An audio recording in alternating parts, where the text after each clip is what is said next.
Hello दोस्तों, आपका स्वागत है हमारे YouTube चैनल पर। और आज हम आपके लिए एक और छोटा सा वीडियो लेके आए हैं। सबसे पहले तो मैं आप सब लोगों को बहुत बहुत बधाई देना चाहता हूं। आप सब लोग भी बेसब्री से इसका इंतजार कर रहे थे। बहुत लोगों ने बहुत मेहनत करी है और मेहनत के बाद में उनका रिजल्ट आया है। और रिजल्ट आने के बाद में भी बहुत सारी परेशानियां देखने को मिली है। तो उन सारी परेशानियों को पीछे करते हुए अब हम अपने मुकाम पर पहुंच गए हैं। और अपनी जो मेहनत करी थी आपने, उसका परिणाम आ चुका है, उसका रिजल्ट आ चुका है। तो आपकी जो एसजीपीजीआई की 1974 पोस्ट वाली वैकेंसी थी, उनसे अभी स्टे हट चुका है। अब उनकी प्रोसेस आगे स्टार्ट हो चुकी है। आपको डॉक्यूमेंट वेरिफिकेशन के लिए बुलाया जा रहा है। तो इसमें हम देखते हैं क्या क्या है। तो सबसे पहले तो मैं आपको बता दूं, ये आपका जो एसजीपीजीआई की जो पोस्ट थी आपकी, उसके लिए एसजीपीजीआई ने जो एग्जाम करवाया था 1974 पोस्ट का, जो आपके ऑटोनोमस जो गवर्नमेंट कॉलेज थे, ऑटोनोमस जो आपकी स्टेट गवर्नमेंट के जो कॉलेज थे, उनके लिए ये वैकेंसी थी। तो उसके रिगार्डिंग ये आपका लेटर आ चुका है, जिसमें आपके डॉक्यूमेंट वेरिफिकेशन के लिए आपको बुलाया है। यानी ये आपकी 1974 जो वैकेंसी थी, उसके रिगार्डिंग ये लेटर है। तो इसमें मैं सबसे पहले बता दूं कि ये जो आपकी 14 जो आपके ऑटोनोमस कॉलेज थे, उनके उनके लिए ये वैकेंसी थी।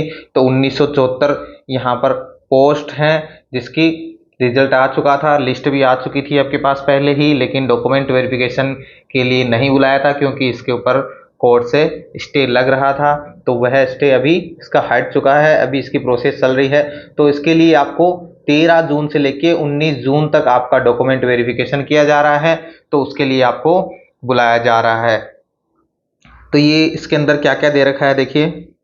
डॉक्यूमेंट वेरिफिकेशन की कार्रवाई 10 बजे से प्रारंभ की जाएगी। उम्मीदवारों को डीवी प्रारंभ होने से कम 30 मिनट पूर्व डीवी स्थल पर पहुंचना आवश्यक है। यानी आपका डॉक्यूमेंट वेरिफिकेशन हो रहा है, तो उसके लिए आपको 10 बजे से डॉक्यूमेंट वेरिफिकेशन स्टार्ट होता है। तो उससे पहले रिपोर्ट करना, आपको आधे घंटे पहले आपको रिपोर्ट करना है। अभ्यर्थी को निम्नलिखित प्रमाण पत्र दस्तावेजों को स्वप्रमाणित छाया प्रति मूल दस्तावेज सहित लाना होगा।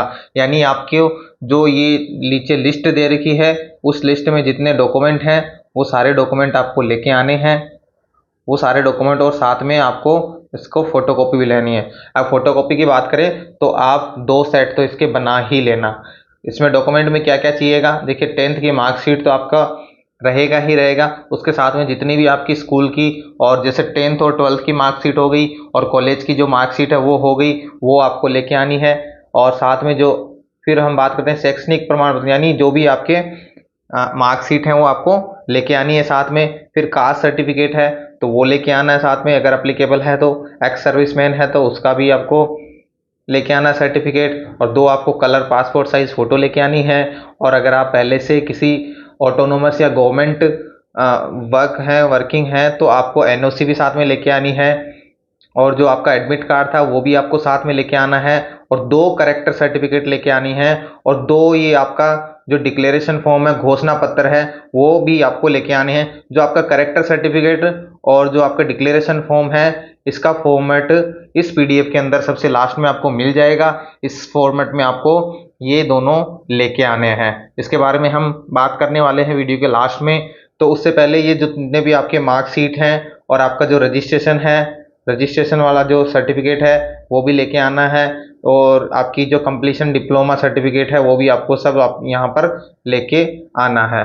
तो ये आपको डॉक्यूमेंट आपकी ज़रूरी हैं जो आपको लेके आने हैं। साथ में आपको इनकी फ़ोटोकॉपी भी लेके आनी है। हो सके तो 2 सेट फ़ोटोकॉपी ज़रूर लेके आएँ साथ में।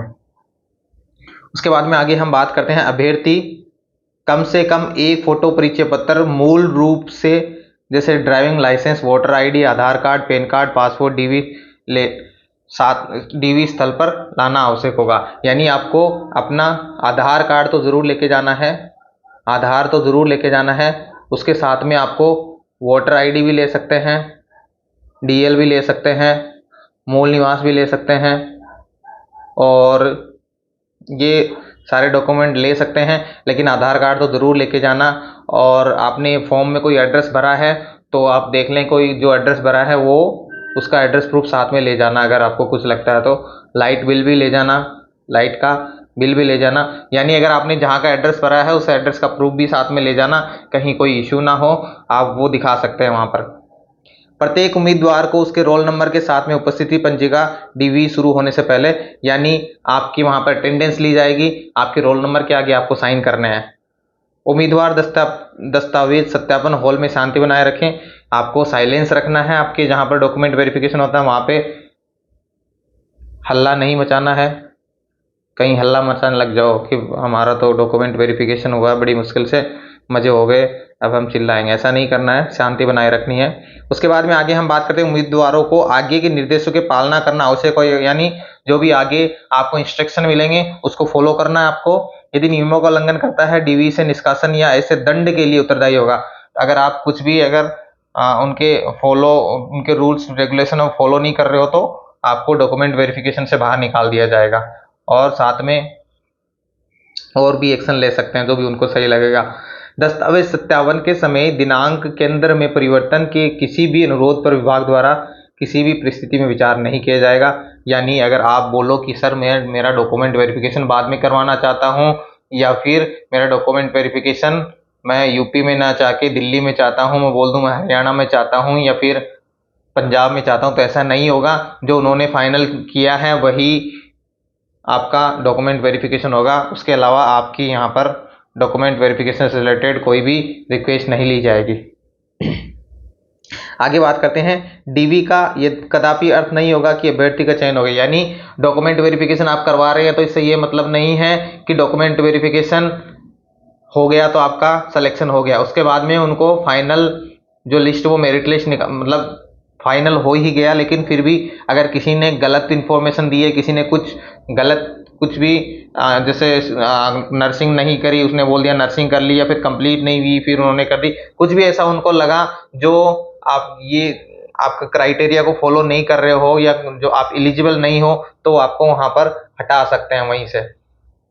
डीवी हॉल में केवल अभ्यर्थियों को प्रयोग दिया जाएगा, यानी अगर डॉक्यूमेंट जो वेरिफिकेशन वाला जो हॉल है उसके अंदर सिर्फ जो स्टूडेंट जो कैंडिडेट हैं जो आप जिन्होंने ये लिस्ट में जिनका नाम है उन्हीं को एंट्री दी जाएगी। उनके कोई भी रिलेटिव्स या फिर कोई वहां पर ऐसा हो कि वहां पर कोई जानकार हो स्टाफ को ले जाऊं, तो ऐसा नहीं है। जिन जिन का नाम है इस लिस्ट में उन्हीं को एंट्री दी जाएगी वहां पर, और किसी को साथ में परमिशन नहीं दी जाएगी। अभ्यर्थी को अपने निर्धारित तिथि एवं समय पर उपस्थित होना होगा, यानी सबके लिए यहाँ पर टाइम और डेट दे रखी है तो उसके अकॉर्डिंग आपको जाना है, उससे अलग टाइम पे नहीं जाना। यदि अभ्यर्थी निर्धारित तिथि व समय पर नहीं पहुंचता है तो काउंसलिंग में प्रतिभागी नहीं करने दिया जाएगा और उसका अभ्यर्थन निरस्त कर दिया, यानी उसका कैंडिडेचर है वो कैंसिल कर दिया जाएगा। फिर बाद में आगे डॉक्यूमेंट वेरिफिकेशन। उच्च न्यायालय इलाहाबाद व उच्च न्यायालय खंडपीठ लखनऊ में योजित निम्नलिखित याचिकाओं एवं विभाग की ओर से योजित विशेष अपील में पारित अंतिम निर्णय के अधीन होगा। यानी इन्होंने जो भी इनकी कोर्ट में इनका जो केस चल रहा था वो कोर्ट के फाइनल जो रिजल्ट है उसके अकॉर्डिंग ही इनको हैंडल किया जाएगा, जो ये लिस्ट में दे रखा है।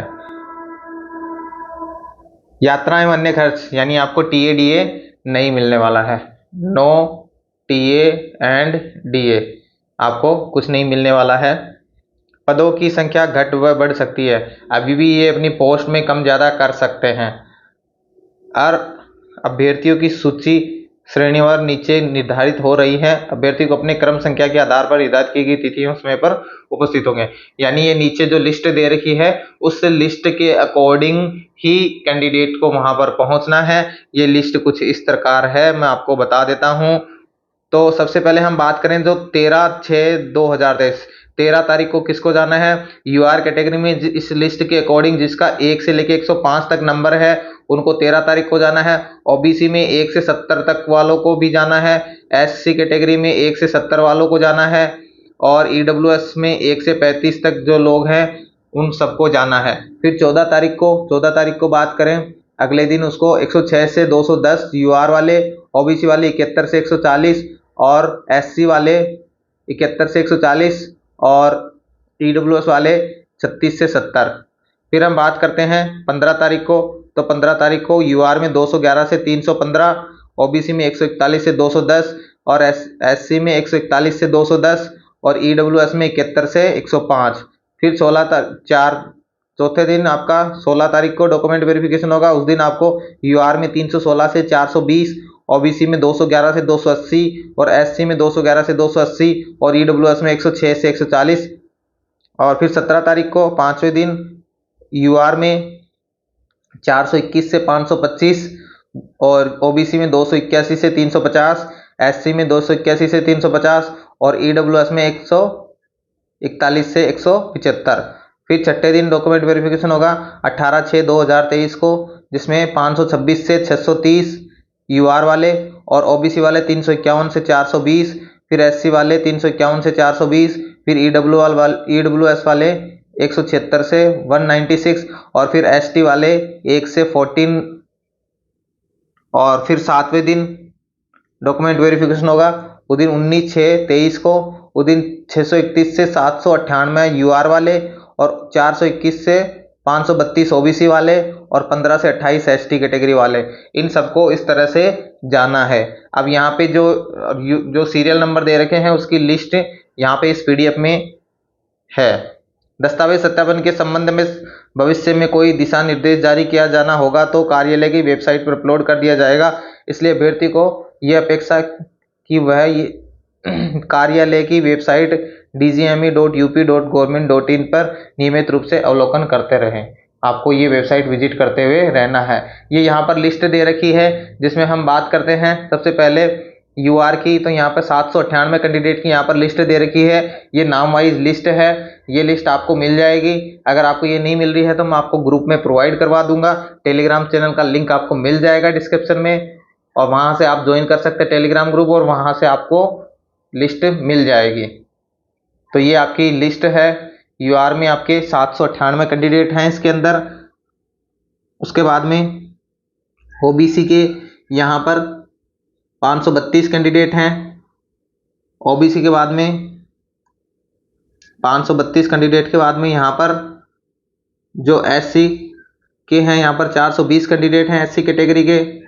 और एससी कैटेगरी के 420 के बाद में यहाँ पर ईडब्ल्यूएस के कैंडिडेट हैं जो कि 196 हैं। और नाम वाइज ये लिस्ट है, इसमें सबका नाम है यहाँ पर। ईडब्ल्यूएस के बाद में यहाँ पर एसटी के कैंडिडेट हैं 28। तो इस तरह से ये आपकी लिस्ट है। उसके बाद में हम बात कर लेते हैं, सबसे लास्ट में आपको दे रखा है करेक्टर सर्टिफिकेट। जो करेक्टर सर्टिफिकेट है ये आपको 2 करेक्टर सर्टिफिकेट बनाने हैं और दोनों के दोनों आप कॉलेज प्रिंसिपल से साइन करवा सकते हो। आपको फर्स्ट ग्रेड से करवाते हैं, फर्स्ट ग्रेड गेजेट ऑफिसर या फिर अपने कॉलेज के जो प्रिंसिपल है उससे भी आप करवा सकते हो। या तो आपको फर्स्ट ग्रेड गेजेटेड ऑफिसर है उससे करवाना है या फिर प्रिंसिपल से भी करवा सकते हो। 2 आपको बनवाने हैं, दोनों अलग अलग होने चाहिए, अलग अलग पर्सन के साइन होने चाहिए। 2 करेक्टर सर्टिफिकेट आपको बनाने हैं। तो ये आपका फॉर्मेट रहेगा, ये आपको प्रिंट करके ले जाना है। जैसा कि आप देख सकते हैं ये आपका फॉर्मेट रहने वाला है करेक्टर सर्टिफिकेट। उसके बाद में नेक्स्ट पेज पे चलते हैं। तो यहाँ पर डिक्लेरेशन फॉर्म 1 है जो कुछ इस तरह का दिखाई देता है। ये आपको प्रिंट करवाना है और इसको आपको भरना है। प्रिंट क्या करवाना है इसके बारे में सुनो। ये जो आपका डिक्लेरेशन फॉर्म है इसको आपको 100 रुपीज़ के नॉन जुडिशियल स्टाम्प पेपर के ऊपर आपको ये चीज़ लिखवानी है। आपको ये चीज़ प्रिंट करवानी है और अपनी डिटेल भरनी है और आपको सबमिट करानी है। एक तो ये डिक्लेरेशन फॉर्म हो गया। उसके बाद में नेक्स्ट ये डिक्लेरेशन फॉर्म है।